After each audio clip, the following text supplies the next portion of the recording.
Did you ever question the universe for certain situations in your life, especially the bad ones? Trust me, I did that and I did that a lot.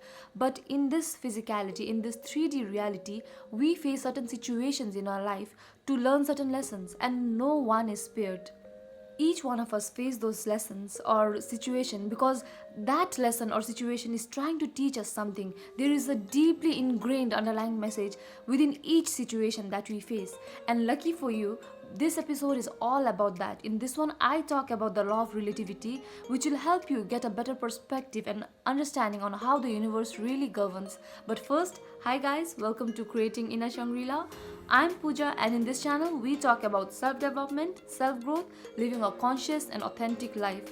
I post 3 weekly videos for self-growth and self-development, so do consider subscribing. And now, without any further ado, let's get started with the law of relativity.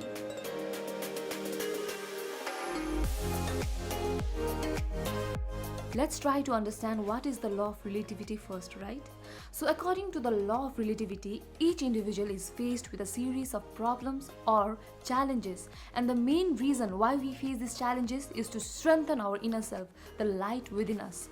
These problems or challenges, they are also called the test of initiation because it helps us break through certain patterns in our life or to get out of our comfort zone, right? So that's why the law of relativity is highly related with the test of initiation or the problems which we face in our day-to-day life.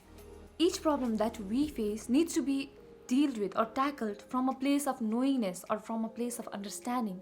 We should deal with such problems by operating through our heart and by being connected with the source field at all times. And that's the real test, It's how you operate during times of adversity, how you operate during times of difficulty.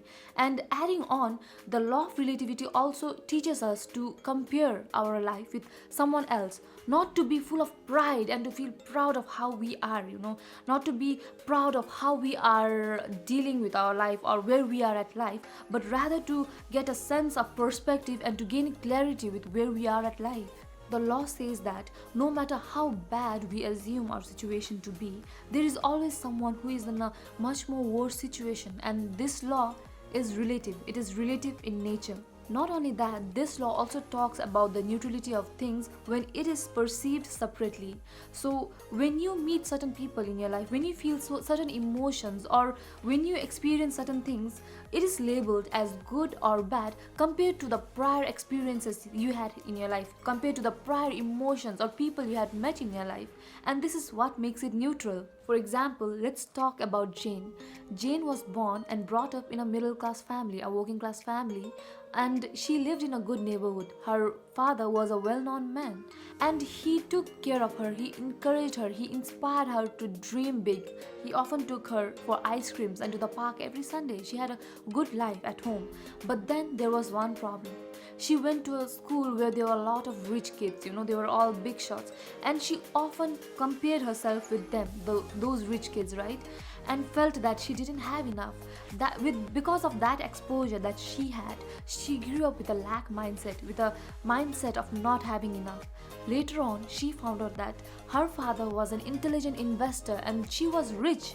But because she was growing up with that mentality, with the mentality of lack, she was never able to feel abundant in her life. Why did that happen?